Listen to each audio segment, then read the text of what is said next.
One day before Christmas Eve, my dad stood up, raised his wine glass, and looked me straight in the eyes. He said, "The best gift would be if you disappeared from this family." The whole family went silent. No one defended me. So, I did exactly that. After selling the house I paid for and canceling their dream holiday dinner, what I taped to the fridge silenced them. Be honest with me. How would you react if your own father announced at a family dinner that you should cease to exist? Would you cry? Fight back? Or would you do what I did? Grant his wish in the most devastating way possible. Drop a comment and let me know where you are listening from and what time it is for you right now. I would love to know who is part of our community.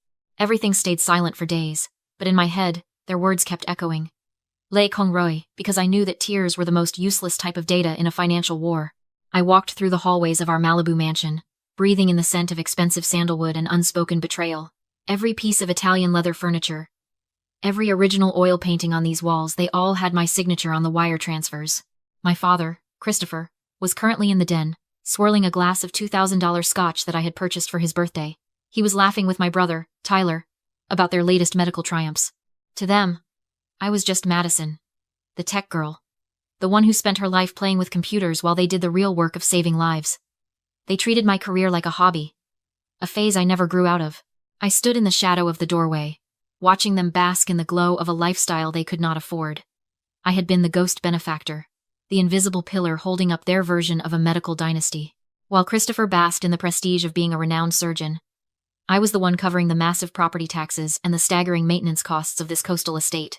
I was the one who had quietly paid off his malpractice settlements when his ego outpaced his skill. Tyler looked over at me, his eyes full of a condescending pity that made my skin crawl. He told me I should be grateful to even sit at their table. He said my work was nothing but digital busywork that machines would eventually replace. He did not know that I had just finished paying his medical board insurance premium that morning. $8,000 of my money. Protecting a career he was too lazy to manage himself. My compassion had been a luxury they had overdrafted for years. I realized then that my relationship with this family was not a bond of blood. It was a subscription, with me footing the bill. And Christopher had just canceled the service. I went back to my room and opened my laptop. The glow of the screen was the only warmth I felt. This was not a breakdown. It was a balance sheet. I looked at the numbers, the thousands upon thousands of dollars flowing out of my accounts and into their pockets. I rubbed my eyes, trying to summon regret, but there was only clarity. Christopher wanted me to disappear. He wanted the stain of my tech career gone from his legacy. Fine. I would give him exactly what he asked for. I would vanish, and I would take every cent of my support with me. I started clicking. Cancel. Stop payment. Revoke access. One by one, I severed the lifelines. I spent the next hour moving with the cold efficiency of a forensic accountant. I wasn't just leaving. I was deconstructing an entire ecosystem of unearned privilege. I pulled up my private ledger, the one I had labeled household logistics for 9 years. I looked at the line items. $12,000 for the custom infinity pool repair that Christopher claimed was an investment in the family's joy. $6,000 for the landscape lighting that lit up the driveway where Tyler parked the Porsche I had co-signed for. I leaned back, the blue light of the laptop reflecting in my eyes. I felt a strange, clinical detachment. Anger wasn't loud this time. It was an audit. I thought about all those Sunday dinners where I sat at the far end of the table, the spare daughter, while they discussed the sacred tradition of the Ifield medical legacy. My father would talk about his hands as if they were instruments of God, never mentioning that those same hands had signed the malpractice settlements that would have bankrupted him if I hadn't covered the gap. He'd once told me, when I was 12, that I was a phase, not a future. Back then, I believed him. I spent my 20s trying to buy his approval, thinking if I just paid enough bills, he would finally see me as an equal. But as I looked at the best Christmas gift text he'd sent to the family group chat, the one Tyler had already hearted, the realization hit me with the force of a heart monitor flatlining. I opened my banking app. It was 11:35 at night. I went to the scheduled payments tab. Property taxes for the Malibu estate. $54,000. Due in 3 days. I hit cancel. The HOA fees for the private beach access. $2,000 monthly. Cancel. The premium insurance policy for the Ifield collection of vintage watches. Cancel. Every time I clicked that button, I felt a weight lift off my chest. I looked at Tyler's name on my screen. I had been paying for his private medical board coaching, $4,000 a month. Tyler, the golden son who couldn't pass a basic diagnostic exam without the AI-assisted study guides I had built for him. I didn't just cancel his payment. I revoked his access to the server. By midnight, the house was still quiet. I didn't feel guilty. I felt like a system admin who had finally purged a corrupted file. I walked to the kitchen and grabbed a single piece of paper from the printer. On it, I had printed a summary of the last 9 years. $1,200,000 and $800. That was the price of my phase. I taped it to the front of the stainless steel fridge, right over a photo of Christopher and Tyler at the hospital gala. Driving through the midnight fog of the Pacific Coast Highway, I felt like I was finally waking up. The irony was so thick it was suffocating. They saw Tyler as the future of the dynasty, because he had the right last name.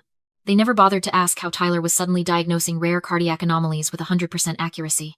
The answer was my diagnostic AI platform, an engine that scanned history and imaging to find patterns a human eye would miss. And because I was desperate for my brother to succeed, I had given him private backdoor access. I watched him use my brain to build his reputation.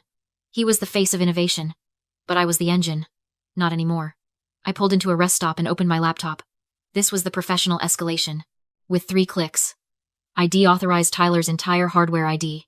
Tyler's hands were praised for their precision, but those hands were currently trembling because he couldn't interpret a basic EKG without my software's auto-scribe feature. Legacy is earned, not inherited, I whispered.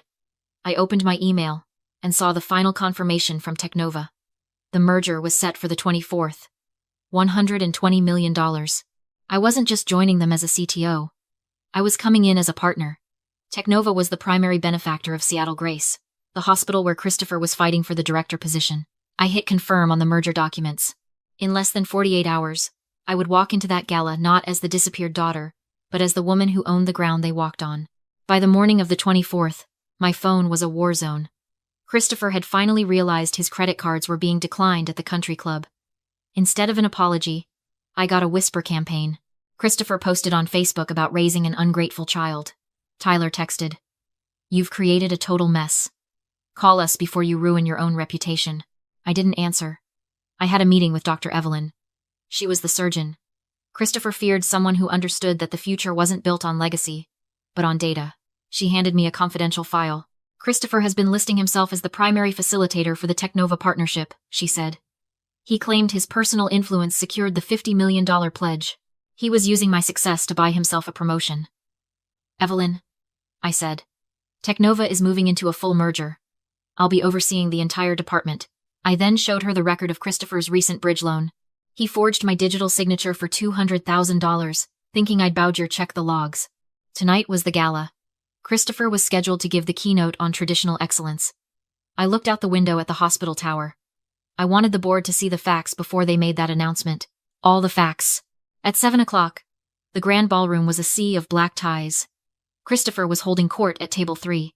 He hadn't noticed that the invisible pillar was gone.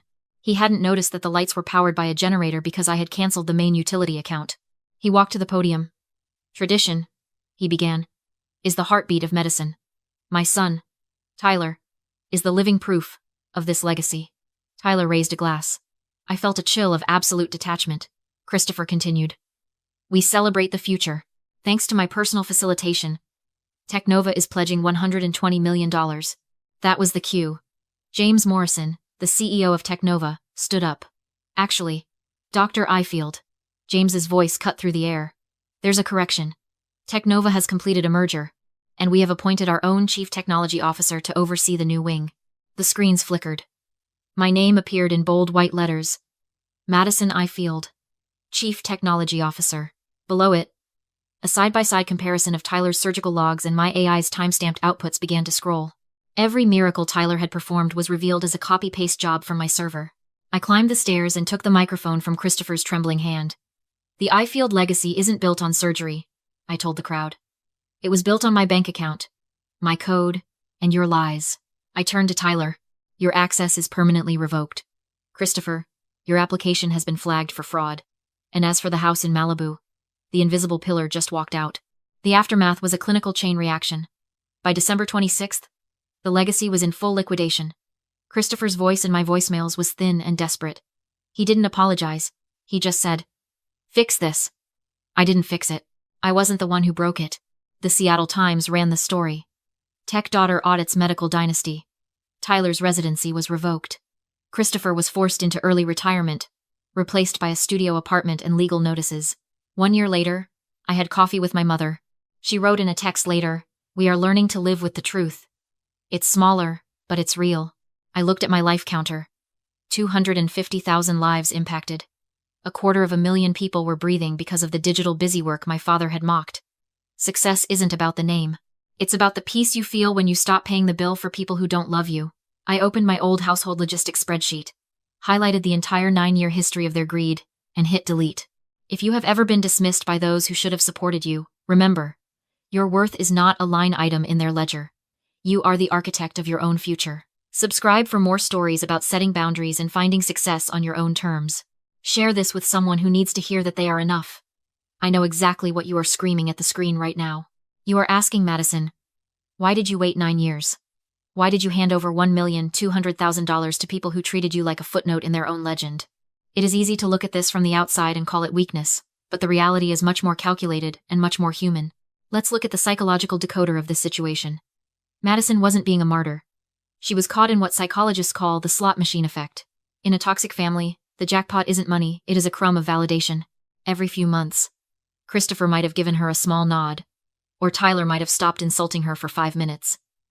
That intermittent reinforcement is the most addictive drug on earth. You keep pulling the lever, putting more of your soul into the machine, hoping that this time, the legacy will finally include you. She wasn't stupid. She was waiting for a debt of love to be paid that was never actually on the books. But then, Madison shifted from hope to financial self-defense. This is where the story turns into a masterclass for anyone listening. First, let's talk about the audit strategy. Did you notice how Madison didn't just get angry? She got organized. Scammers and toxic relatives thrive in the gray area of vague promises and we're family guilt.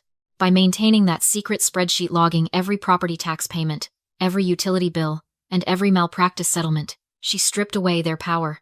When you bring a spreadsheet to a knife fight, you win every time. Because narcissists hate details.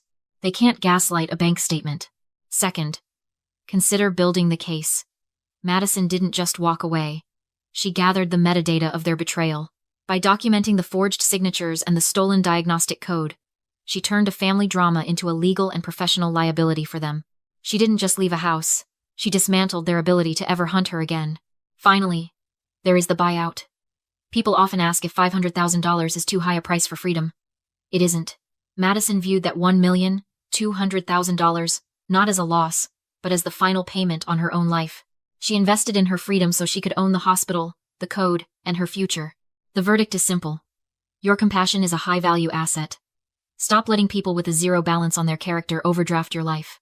If you have to pay for the house, make sure your name is the only one on the deed.